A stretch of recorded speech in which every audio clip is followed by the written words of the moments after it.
Olá pessoas, eu sou o Léo e eu sou o Miguel e esse é o canal Piuí. Olha cara, o Rock Balboa já apanhou muito na vida dele, mas apanhar de Anjo da Noite é uma coisa que eu não imaginava nem nos piores pesadelos. Cara, mas isso aconteceu e foi no Instagram do canal Piuí, na votação de saga que a gente fez lá, que Anjos da Noite venceu o Rock Balboa por pouco mais de 50 votos. E sabe o que é o pior, cara? Porque no Rock é sempre assim, ele começa apanhando um monte e no final ele ganha, né? Sabe como é que foi aqui?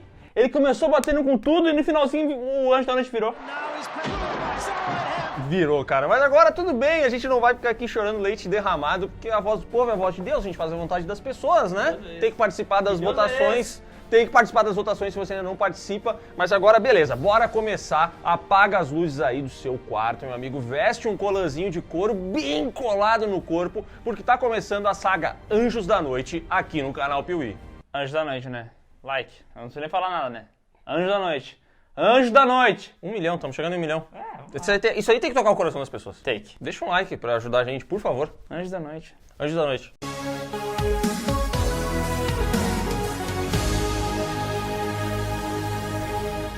Léo, vou te falar uma coisa que eu não acreditava.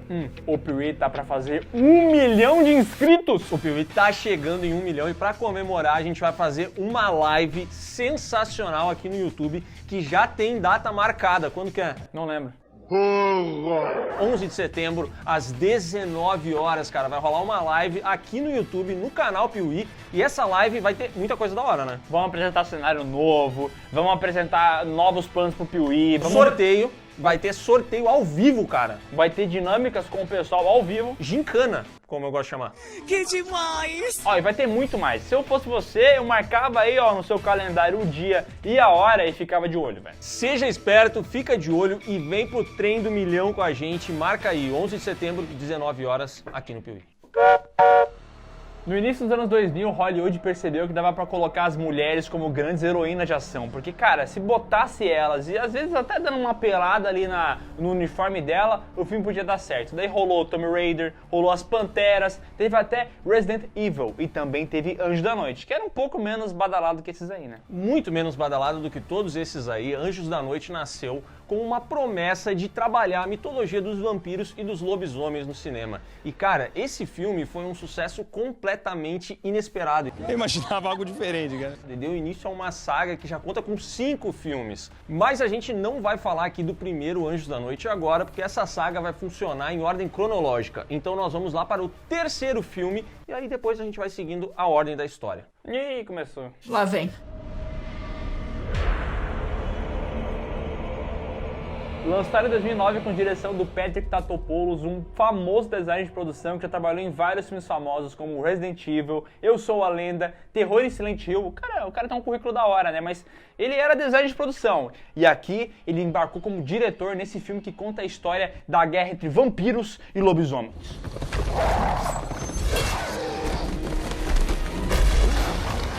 Aqui no terceiro filme da franquia, Anjos da Noite, A Rebelião, nós vamos até o século V, quando uma praga ataca uma vila húngara e mata todos os habitantes do local, exceto um deles, Alexander Corvinus. Esse cidadão tem uma mutação genética e a praga, quando entra nele, transforma o cara em uma nova criatura. Ele não só sobrevive, como Alexander Corvinus se torna um imortal. Não morre no final.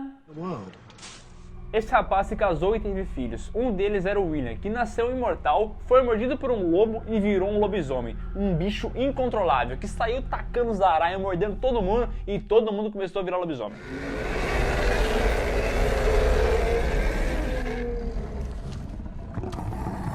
Outro filho do Alexander era o Marcos, que também nasceu imortal, foi mordido por um morcego e virou um vampiro.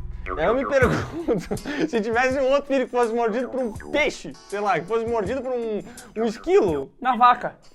já pensou? Vai virar um vácuo. Eu tô no comando, não tô? E aí, o William, que tinha sido mordido por um lobo, ficou incontrolável, mas o Marcos, que foi mordido por um morcego, não. Ele continuou de boa, entendeu? E aí ele viu o irmão dele criando o maior caos e mordendo geral, e ele chegou à conclusão de, cara, eu preciso parar o William. Para com essa porra aí, meu irmão! E para isso ele fez uma troca com o poderoso senhor da guerra, o senhor Vitor. Ele chegou pro cara e falou assim, ó, seguinte, Se tu parar o meu irmão, eu te mordo todo o teu exército, todo mundo vira imortal. A gente vai tudo virar vampiro junto, entendeu? Ah, foi uma boa troca. E aí ele saiu chupando um por um dos caras. Chupador. Ele virou um chupador, né? Meu apelido é Boca Louca. Mais de 500 anos se passam e o Victor virou um grande senhor da guerra vampiro. Olha o que ele faz. Ele protege a galera, os humanos e tal, dos lobisomens e ganha um dinheirinho em troca. E o dinheirinho é prata, né? Porque daí ele usa a prata pra ferir os lobisomens. Então ele criou um negócio autossustentável ali, Um entendeu? ecossistema quase. É. Ele é um miliciano. Investidor, eu diria. Um investidor miliciano. Pode ser. Quem quer rir, tem que fazer rir. E o enredo desse filme é o seguinte: em 1207 um tal de Lucian nasce, e esse cara é o primeiro Lycan, ou Lycan. Sabe o que é isso, cara? Ele é um lobisomem, mas consegue assumir a forma humana. Então toda hora que ele quiser trocar, ele pode trocar, entendeu? Ele não é um maluco que sai mordendo as pessoas enlouquecidamente. Não, ele tem consciência, ele é uma pessoa com vontades, com desejos, com sonhos.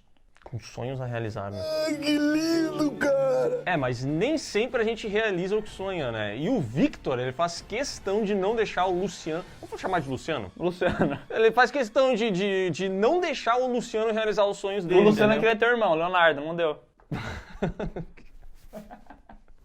Que porra é essa, velho? Não tem uma dupla Luciano e Leonardo? Não, não tem! Caraca, velho, Zezé de Camargo e Luciano, como assim, velho? Como assim?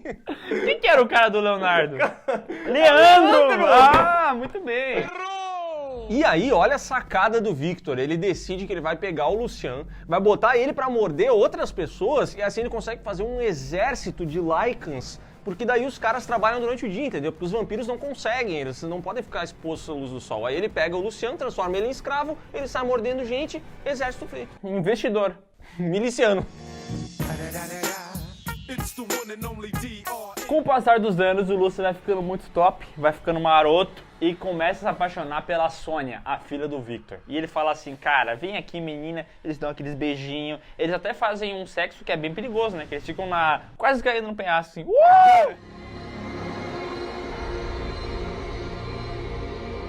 Que cena ridícula, velho. Por quê? Me diz por quê. Sei lá. Ele se apaixona, mas a parada é a seguinte, cara. O cara é um Lycan. Ele é um escravo. Esse amor é proibido, tipo Romeu e Julieta. E o Victor fala assim, meu, sai daí, minha filha não vai pra merda. E ela se apaixona por ele. Até que esse cara, o Lucian, consegue escapar. Luciano. O Luciano aí, da dupla, consegue escapar e levar um monte de Lycan com ele. Ele leva uns humanos também, que ele morde pra virar Lycan e ajudar ele, entendeu? E daí ele volta lá, faz um exército, se junta e fala assim, ó, vamos lá voltar pra pegar quem restou e pegar a Sônia, obviamente. Só que a treta é o seguinte, cara, ele é muito heróico e ele decide ir sozinho pra lá. Só que ele chega lá e é aprisionado. Que gênio. Esse é o tal do Mula. E olha que idiota, porque é o seguinte, cara, nesse momento do filme, os Lycans só conseguem virar lobisomem, um lobão gigante, quando tem a lua cheia. Eles ainda não aprenderam como fazer sem a lua. Só que olha só, cara, o idiota não espera da lua cheia. Ele vai, ele mesmo, humano, forte ainda e tudo mais, mas, cara, sem toda aquela potência que ele poderia ter. E daí ele chega lá pra salvar a menina, só que ele leva um pau, né? Mas é que ele tava com pressa, né? Por isso que ele não esperou. Só que a pressa é inimiga da perfeição. E aí o Luciano é capturado, a Sônia é capturada, o pai dela pega ela na mentira ali, ajudando o cara e tal. É um show de atuação, né? Ah, é um espetáculo. Eu não sei como é que não ganhou o Oscar. And the Oscar goes to... You have betrayed me to be with an animal. I love you more than anything. E aí, meu amigo, o Victor chega e, cara, ele diz assim, ó, vocês vão ser condenados. E a Sônia diz assim, não, papai, eu tô grávida, o seu bebê tá aqui. E aí, meu amigo, ela achou que ia sensibilizar o vovô da criança, mas o velho ficou completamente pistola e foi aí que ele condenou os dois à morte. Ih, rapaz. A Sônia foi exposta ao sol na frente do Luciano e ele enxergou ela morrendo. E o Luciano, quando ele estava prestes a ser morto, aí sim os vampiros foram muito burros, deixaram entrar a luz da lua cheia, que naquele momento tinha lua cheia, na hora que ele foi não tinha. Mas olha que curioso, eles puxaram na hora que tinha sol pra queimar ela. Ficou a noite inteira com ele parado lá, com o bagulho aberto, esqueceu de fechar a comporta. Alguém esqueceu de fechar, cara, por ter que fechar as janelas, se tivesse chovido, ia ter chovido tudo lá dentro, E entendeu? a roupa Esqueceram. tava estendida ali. Pois é, e aí o cara virou lobisomem, conseguiu escapar com a ajuda dos Lycans, ele saiu, chamou o exército, conseguiu escapar e não só escapou, como antes disso, matou o Victor. E tacou os horários, né? Porque ele quebrou tudo. Ah, ele não tem respeito por nada. Quando ele vira um bicho também, parece um animal. Tá. Ok. E esse ato aí gerou uma grande guerra entre os vampiros e os Lycans, porque eles destruíram aquele prédio que eles tinham lá, aquele castelo que eles tinham lá. Um dos conselheiros lá da galera levou um monte de vampiro junto, que eles têm tipo aqueles caixões que guardam outros vampiros antigos. E eles levaram pra outro mundo. Sabe pra onde? Pra onde? Não sei ainda, vamos ver depois. Boa. Anjos da Noite, a Rebelião custou 35 milhões e gerou 90 milhões. E as críticas receberam o filme de forma mista. Porque eles falaram assim, esse filme é mais coeso que os outros dois, e ele tem o Michael Sheen que faz uma boa atuação. E eu tenho que concordar, cara, porque por mais que ele não tenha a fisicalidade de um grande herói, ele é meio pequenininho assim, ele tem a voz. E ele trabalha muito a voz e até que dá pra convencer como um cara, entendeu? Ele consegue, né? Em compensação, essa saga aqui é conhecida pelo personagem Selene, que a gente vai ver agora, que é a grande heroína feminina de Anjos da Noite. E aqui tem um papel também da Sônia, que seria esse personagem feminino importante, né? Que não convence. Não, a atriz é tenebrosa, ela não sabe fazer nada e ela tem muito botox na boca. Ela não consegue fechar a boca, é muito triste. E daí, sabe, a expressão facial dela é comprometida, porque ela não consegue fechar a boca. E sem dizer que é 1200, e por mais que sejam vampiros, o botox não tinha naquela época. O miserável é um gênio! Muito bem pensado. Mas o verdadeiro problema de Anjos da Noite, a Rebelião, é que esse filme aqui é o famoso prequel desnecessário, porque boa parte da história que ele aborda já tinha sido falada no primeiro e no segundo filme. Ela não tinha sido mostrada, aliás, algumas cenas inclusive já haviam sido mostradas e foram refeitas para esse filme. Então ele traz muito pouca coisa nova e apesar dele ser mais coeso que os dois filmes iniciais, ele parece uma expansão, ele parece um capítulo extra de tudo que já tinha sido mostrado. Se tu vê esse filme pela primeira vez antes dos outros, é até possível de tu gostar mais, porque esse aqui tu vê sabendo tudo que vai acontecer. Tu sabe o destino da garota, tu sabe o destino do garoto, sabe tudo que vai acontecer. Tu meio que só tá vendo por ver, entendeu? E agora a gente vai rever tudo isso nos próximos filmes.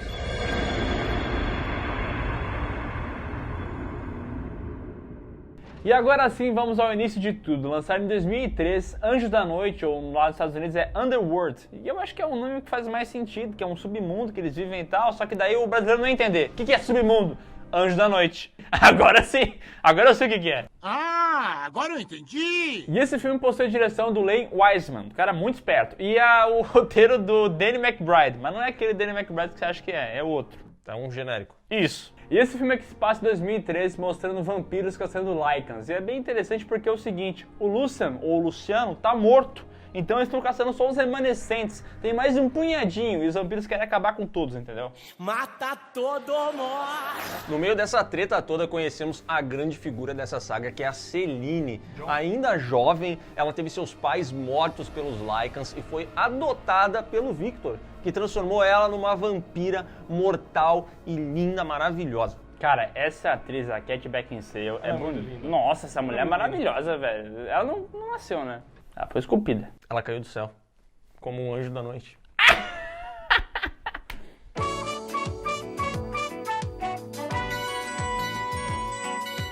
E ela é uma caçadora de Lycans implacável. Cara, ela atira com duas armas, ela atira no chão e cai. Tem um detalhe dessa saga, né? Vampiros e lobisomens, mas todo mundo armado. Não. Todo mundo tá armado aqui, meu amigo. E eles dão uma desculpa muito massa, né? Ah, bala de, sei lá, prata líquida. Ah, bala de luz... Raios UV. Sei lá, mas ela é implacável e mata geral. E ela tá de boa, vivendo a vida dela de matadora, até que ela conhece um tal de Michael Corvin. E esse cara, velho, parece um cara muito bonito, um cara muito interessante, e ele é mordido por ninguém mais, ninguém menos que o Luciano, cara. O Luciano chega lá, morde ele, e ela fala, mas esse cara aqui, ele deve ter alguma coisa diferente nele. Pois é, cara. O cheiro dele é cheiro gostoso. Ele usa um perfume excelente. O Luciano, que supostamente estava morto há séculos, não está. Ele tá ali, e a Selene começa a estranhar, porque os caras estão atrás do humano, não faz sentido os Lycans estarem atrás de um humano. E ela começa a investigar essa parada e o que ela percebe? Que o Luciano estava morto e quem o matou foi o Craven, que é um outro vampiro muito importante. Só que só ele viu a morte do Luciano e ele chegou com um pedacinho de pele lá e falou assim, eu matei, tá aqui a pele do cidadão. E ela começa a suspeitar que o Craven, na verdade, tá mentindo. Você mentiu! Olha, velho, esse filme já começa com várias cenas de ação e elas parecem um pouco Matrix, assim, mas um Matrix de baixo orçamento. Porque esse filme tem uma estética bem datada, tu percebe na hora que ainda é filme dos anos 2000, porque ele tem aqueles rock pauleira, tem aquele filtro azul laço, aquele azul que Jesus amado dá agonia no olho. E é um filme que, cara, color preto. Ah, não, aí ele extrapolou. Cara, eu acho visualmente esses filmes eu acho muito ruim, sabe? Sério mesmo, assim, é uma estética que agrada várias pessoas. Tem muita gente que gosta da estética desses filmes e que adota ele, porque ele tem um apelo mais gótico, né? Ele tenta se aproximar um pouco mais disso, assim. Só que, cara, putz, é ruim, cara, é ruim. A imagem é granulada, ela tem esse filtro azul. Cara, é horrível. Eu acho esses filmes horrorosos. O figurino, eu acho horroroso esses colãs de couro aqui, sabe? Pá, não me desce, cara. Ó, e esqueça tudo que você sabe de mitologia de vampiro, porque eles mudam muita coisa aqui. Aqui o vampiro tem reflexo, aqui o vampiro não tem aquele lance de ser gelado e tá basicamente morto. Eles mudam várias coisas. E no segundo filme começa até a incluir uns bagulho de vírus e tal, você vai entender depois. Eu acho interessante como esse filme aqui tem apelo pra quem gosta dessa pegada vampiresca mais adolescente e como ele consegue afastar as pessoas que não gostam disso, entendeu? Porque eu acho que ele é muito um filme, assim, de ame ou odeie. Resident Evil com vampiros e Matrix. Ué? Suspeitando do Craven, a Celine tem uma ideia muito boa, que é acordar o Victor, que tá hibernando há um tempão, porque funciona mais ou menos assim esse reino dos vampiros. Um dos vampirão dorme enquanto o outro comanda. É tipo aquele bagulho de viajar pra praia, que é muito longa a viagem. Tu bota teu tio pra dirigir o carro, depois é tu, entendeu? Um descansa enquanto o outro dirige, né? E ela confia no Victor, porque pra ela o Victor é o paizão, entendeu? Ele adotou ela, pô, gente boníssima. Então ela vai lá, acorda o cara, mas ele não aceita isso. Não era a vez dele ser acordado, ele não concorda. A Celine não podia ter feito isso. E sem dizer assim, ó, a gente tá contando o filme de ordem cronológica, então a gente sabe o que o Victor fez e tudo mais. Mas pra quem tá vendo o filme pela primeira vez, a gente realmente imagina que o Victor é gente boa, né? É, mas ele não é, ele acorda, faz a Celine passar por um julgamento e, cara, ele tá querendo enquadrar ela ali, entendeu? Só que nesse meio tempo a Celine conhece melhor o Michael Corvin e aí, pô, rola aquele toque me voa, entendeu? Ele tem pegada. Ele tem pegada, o rapaz, eles chegam junto e tal. E nessa história a gente descobre que o Michael Corvin é descendente direto do Alexander Corvino. Tiraram os. Ele teve 3 filhos, lembra? Eram 2 imortais e teve um terceiro filho humano. E o Michael Corvin saiu dessa linhagem. Então ele é o escolhido. Ele é o cidadão que pode ser metade vampiro, metade lobisomem. Ele pode misturar as duas coisas. É, só bagunça. E como ele foi mordido pelo Luciano, ele já é lobisomem. Tiraram os. Por que tiraram os? Tiraram o uso? O que é isso? Porque era Corvinus, agora virou Corvin. Por quê? Ah, o tempo passa, né, cara? As pessoas vão adaptando a língua. É tipo o português, né? Você virou você. Mas tu é bom, hein, guri? Quando a criança é inteligente é outro nível, é só. Na época do lançamento de Anjos da Noite, esse filme sofreu um processo, porque eles falaram que esse filme aqui parecia muito com os livros de uma editora chamada White Wolf. Tinha lá vampiro, a máscara, lobisomem, sei lá o que, apocalipse. Eles falaram assim, meu, esse filme aqui parece muito aquilo. Eles devem ter copiado. E ele realmente parece muito, ele sofreu esse processo que foi resolvido em sigilo, então a gente não sabe quem venceu ou perdeu a causa, mas a gente já imagina o que tem acontecido, né? Mas fato é que sim, tirando essas especulações, Anjos da Noite é muito fácil da gente ver a colcha de referências do Len Wiseman, né? Porque ela não parece ser muito abrangente, assim, ela parece uma coisa bem fechada, ela pega algumas questões de heroínas mulheres que a gente tinha visto ali em Resident Evil, ele pega... Gente, também. Pega Blade ali e ele pega muito de Matrix, cara. O próprio Michael Corvin, ele é o Neo aqui desse universo, porque ele é o escolhido, ele não sabe que estão atrás dele, aí ele se apaixona por alguém, é a mesma história dentro de um outro universo. E anos 2000 era aquilo, né? Couro, puta que pariu, o couro dos anos 2000 era uma parada muito importante, né? Que todo filme tinha que ter. É, e é um negócio que tira a mobilidade, né? Não quero dizer nada, mas lutar com a roupa que a Celine usa aqui, caraca, bicho. E sabe por que os Lycra não se davam melhor, né? Por quê? Usavam Lycra. E daí, cara... Elasticidade. É óbvio, velho. Seu serruela! Seu orelhudo! A Celine e o Victor vão atrás do Michael lá no território dos Lycans. Só que os Lycans capturam o Michael de fato. Ele tá lá preso e tudo mais pra eles fazerem os experimentos deles. Só que, cara, aí começa a grande batalha. Porque é o seguinte, o Victor tá na cabeça assim, ó, vamos matar esse cara aqui, esse Michael Corvin vai dar problema, vamos matar ele. Só que a Celine nutre aquele sentimento E é uma coisa impressionante, né? Que ela se apaixona por ele em algumas horas. Cara, é o famoso amor à primeira vista. É o famoso amor à primeira vista. Eles se olham, se apaixonam. Caraca, meu Deus, que coisa linda esse homem. E aí eles ficam juntos. É um relacionamento que não tem desenvolvimento nenhum. O Victor e a Celine estão no covil dos Lycans pra resgatar o Michael. E enquanto isso, os Lycans estão no território dos vampiros pra fazer um grande ataque. E aí, ó, o seguinte, lá no covil dos Lycans, eles matam o Luciano que estava vivo, agora tá morto de verdade, morreu de morte morrida. Só que antes de morrer, ele fez uma revelação pra Celine. O Victor foi o responsável pela morte dos pais dela. E ele só não matou a Celine também porque ela lembrou a Sônia. Entendeu? Ele olhava pra ela e via a própria filha. Ele ficou com remorso e não matou. E faz sentido, né? Porque lá no terceiro filme a gente viu a Cat Beckinsale com desconto. E daí ele olhou pra guria e falou assim, meu Deus, é minha filha sem o Botox. Caraca, como ficou bom sem o Botox. Vou pegar pra criar. Uma carinha de bebê, perfeito, arrasou, adoro. E aí começa a batalha final que tem de tudo, né? Tem rock pauleira, tem slow motion, tem filtro de cor, tem tudo, né? Faltou Evanescência, né? Faltou um Evanescence, infelizmente. Aquele faltou aquele... I wish I had an angel. Nightwish, né? Podia ter tido um Nightwish também, mas teve muitas outras coisas. Teve cena de ação, tem pirueta, tem aquela ação datada de 2000. Michael Corvin tá pra morrer. Michael Corvin tá pra morrer no meio dessa batalha e a Celine decide então morder ele, porque assim ele vai poder despertar os seus poderes de híbrido. Então ele é o primeiro híbrido entre Lycan e vampiro de todos os tempos. Ele é muito mais poderoso do que um Lycan ou do que um vampiro. E aí sim rola a batalha final. E é o engraçado que é o seguinte, o Victor quer impedir isso, porque tudo que ele não quer é que essas raças se misturem. Começa a batalha final e a Celine tem que matar o Victor pra impedir tudo, cara. Porque senão o Victor vai atacar o Zarai. E ela faz exatamente isso. Ela pega a espada do Victor, corta a cabeça dele ao meio e ali acaba a vida do nosso amigo vampirão.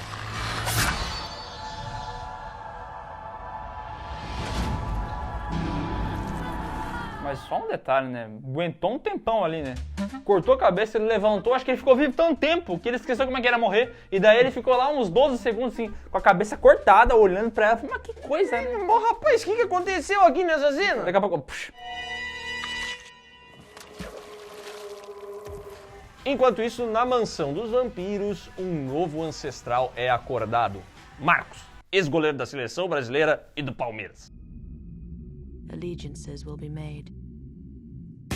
Anjos da Noite, Underworld, custou 20 milhões e gerou 100 milhões. E cara, o filme até que foi elogiado nas críticas pela atuação da Kate Beckinsale, porque ela manda bem até, e também tem essa estética gótica que para algumas pessoas ficou bom, só que as críticas mesmo, se for pra pensar, é negativa, né? Porque a história do filme, pelo amor de Deus, né, velho? É muito fraca. Esse filme tenta jogar muitas coisas ali no meio que até fazem sentido quando a gente assistiu o prequel antes. Mas aqui não, sabe? Porque ele tem o romance, ele tem a vingança, ele tem a morte do cara, ele tem várias coisas que parecem ter sido jogadas aqui, sabe? Sabe o que eu acho que é o pior? É que esse filme aqui achou que ele fosse um Senhor dos Anéis da vida. Mas não é, cara. Não me faz um filme de 2h09 de vampiro contra lobisomem com uma história tão rasa, entendeu? Que daí os caras tentam estender demais e fica maçante.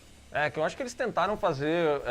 na cabeça do Len Wiseman, existia uma história muito complexa, sabe? Mas quando chegou na hora de botar isso aí num filme, eles tiveram que empacotar isso em menos tempo e ficou tudo meio pasteurizado, assim, as coisas todas meio jogadas. Aí não é nem um filme de ação e ele também não é nem um filme que explora verdadeiramente a mitologia dos vampiros e dos lobisomens. Ele não faz nada dessas duas coisas. E tem cenas bem toscas, tem ela atirando no chão e caindo, e depois o nosso amigo lá foi copiar isso no Resident Evil, tá ligado? Aquele Inclusive os caçadores de mitos fizeram esse teste aí pra ver se funcionava, hein? Funcionou? Não.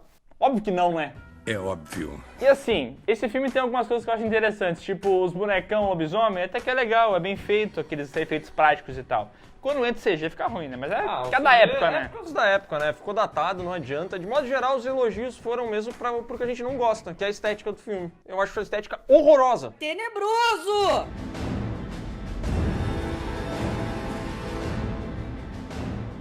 Lançado em 2006 com direção do Len Wiseman e roteiro do Danny McBride, agora a história é o seguinte, cara, a Celine tá junto com o Michael escapando do Marcos, aquele vampirão que acordou e tá com o sangue nos olhos. É, porque vocês lembram, né? O Marcos é um dos filhos do Alexander Corvinus e ele teve aquele lance lá que ele precisava parar o irmão dele, herdeiro, o William, então ele pediu ajuda pro Victor, né? Só que o Victor aprisionou o irmão dele pra todo sempre e agora ele quer porque quer libertar o William de novo pra que eles dois possam dominar o mundo, cara. Tentando resgatar um humano, o Marcos pensa o seguinte: vamos investigar o que tá acontecendo, vamos atrás da galera, vamos atrás do Craven, porque vamos pegar informação do que tá rolando, tá ligado? Ele nem sabe onde é que o irmão dele tá. Não sabe porque ele dormiu demais, né, cara? Porque tá muito tempo dormindo, também tem que acordar às vezes pra pesquisar as coisas, saber mais, estudar, fazer um Senai, e ele não fez isso.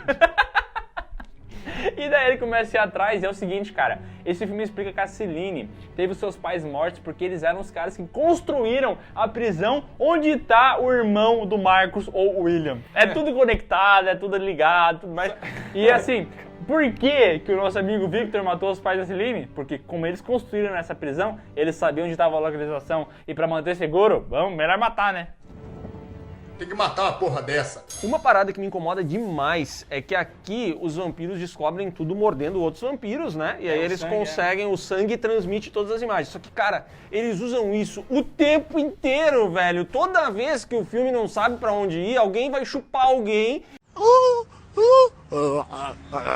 e vai criar uma nova linha de história que agrega naquele personagem e conecta com a família. E aí a mulher que luta é filha dos pais que o Victor matou, sabe? Começa a virar um emaranhado de coisas. Não tô entendendo nada. E a Celine tá muito confusa nessa história toda, até que ela vai atrás do Tannis, um cara que é um grande historiador vampiro, um cara que sabe de tudo. Ele sabe o que o vampiro comeu no café da manhã, qual que era o primo do vampiro que morava lá, entendeu? Ele sabe tudo. Ele chega lá, troca uma ideia, e o cara fala assim, ó, vou te dar uma ideia. Vai lá falar com esse tal mano aí, ó, que ele vai te falar onde é que tá a localização na prisão. Porque é o seguinte, ela não lembra, faz muito tempo, então ela não sabe como é que é a localização. Eu esqueci. Ela chega lá nesse cara e sabe quem que é? Quem? Alexander Corvinus. O primeiro imortal continua vivo. Meu Deus do céu! Apesar de se chamar Anjos da Noite, a evolução, esse filme aqui pouco evolui qualquer mitologia de Lycans ou vampiros. Ele é muito mais focado em ação e ele desenvolve o passado da Celine em vez de desenvolver essas mitologias. Então a gente fica preso nesse drama familiar que é extremamente desinteressante. Ele é um filme que pro cara que não gosta do primeiro ou que não assistiu e tal, ele não tem apelo, entendeu? Ele realmente é uma obra feita para os fãs do primeiro filme. Eu sou fã, quero service. E esse Michael Corbin também não é um personagem muito legal, né? Porque ele vira esse vampiro que é preto, né? Porque ele é metade vampiro e metade lobisomem. Só que ele não é interessante, ele não é carismático, a gente meio que não tá nem aí pra ele. E ainda protagoniza a pior cena de sexo da história do cinema. Que cafona. Mas eu acho o CG desse filme aqui melhor, sabe? Primeiro porque a tecnologia já tinha evoluído e segundo porque ele usa o artifício da escuridão. Ele faz as cenas muito mais escuras e aí a gente não consegue ver tantas imperfeições, entendeu? Mas quando clareia... Eita, aí dói.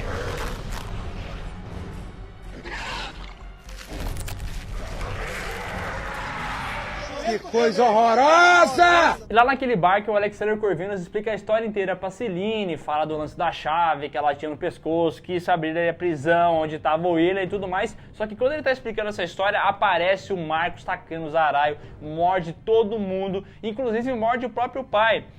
Ele pega a informação, pega a chavezinha, vai lá soltar o irmão dele, e quando esse Alexander tá pra morrer, cara, ele fala assim, vem aqui, me morde, dá uma mordidinha no meu pescoço. Cara, te dá uma balinha, vem cá. E ela vai lá, morde o pescoço do cara, pega a localização onde é que tá a prisão e ainda ganha esse poderzinho novo. Ela morde o pescoço ou ela pega do pulso dele? Morde o pescoço ou o pulso. É sangue. Onde tá esse sangue? Não sei, mas é sangue. Tudo bem. A Celine e o Michael então vão atrás do William e do Marcos e é lá que acontece a grande batalha final, que tem um monte de CGI ruim, cena escura, ação genérica, rola tudo isso por lá e no final das contas como é que é o nome do rapazinho? Michael. O Michael mata o William. Celine mata Marcos. É isso aí, cara, matando ali não é ele, se girando aqui, ó, triturou o rapaz. No fim das contas, o pessoal sai, pega um solzinho e a Celine percebe que aquele sanguinho que ela chupou do Alexander Corvinus realmente deu a ela novas habilidades e agora ela resiste ao sol. Meu Deus, que roteiro merda! Tá me dizendo que no sangue do Alexander tinha um sandal fator 60? Exatamente! E agora ela tá com protetor solar por tudo.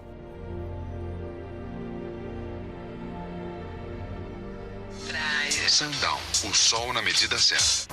Anjos da Noite, a evolução custou 50 milhões e gerou 120 milhões. E as críticas foram negativas, novamente, porque o filme é bem fraquinho em vários aspectos. Ele, cara, tem uma história de merda. Esse filme aqui foi trucidado pelas críticas. Não é que as críticas foram ruins, assim, elas foram podres. Como é o filme. Porque esse filme aqui é muito ruim. Ele piora a estética do primeiro. E, cara, sério, ele não expande em nada a mitologia. O roteiro é safadíssimo, é horroroso, porque ele começa a criar aqueles emaranhados, sabe? O parente, o primo, ele é aqui, ele é não sei o quê. E ele não desenvolve em nada a mitologia dos vampiros e dos lobisomens. Esse filme é bem fraquinho. E outra coisa, cara, a gente falou várias vezes aqui nessa saga das semelhanças que tem com Resident Evil também. E olha só mais uma semelhança. Porque essa nossa amiga Cat Beckinsale, ela era namorada, sabe de quem? Do Michael Sheen. Do Michael Sheen, Que lá é o Luciano. Luciano, lá do primeiro filme. Em 2003, ela terminou com ele e logo depois já começou a namorar com quem? Len Wiseman, o diretor. Olha só, cara, as coisas, como elas se assemelham, né? Porque são duas franquias concorrentes, entendeu? E aí eles precisavam, eu acho, fazer isso pra ser concorrente mesmo. Na sequência do Anjos da Noite, a Evolução, veio o prequel, né? Que foi o primeiro filme que a gente falou. E depois de mais 3 anos, aí sim que a gente foi ter uma continuação para esse filme aqui. Ou seja, teve um gap de 6 anos, que é tempo suficiente para produzir um filme incrível, que a gente vai ver no próximo vídeo dessa saga. Então é isso, pessoal. Se você gostou desse vídeo, dá um like maroto, se inscreve no canal, marca o sininho e comenta aqui embaixo. Por enquanto, qual que é o seu filme favorito? Não se esquece de seguir a gente nas redes sociais para você fazer as votações do Piuí serem melhores. Segue o canal Piuí lá no Instagram, já aproveita, me segue o Miguel, acompanha a gente lá que você vai ficar sabendo quando a gente faz live, o que a gente tá fazendo da nossa vida. Eu acho que tá com 1 milhão já. Tá com 1 milhão já? Eu acho que dá. Ih, a gente tá gravando isso aqui, tem quanto? 993. Semana que vem tem a live. Semana que vem tem a live do milhão, não percam, é dia 11 de setembro, às 19 horas, a melhor live que já aconteceu no YouTube brasileiro, depois do Gustavo Lima. Não, mas que também não tem como competir, né?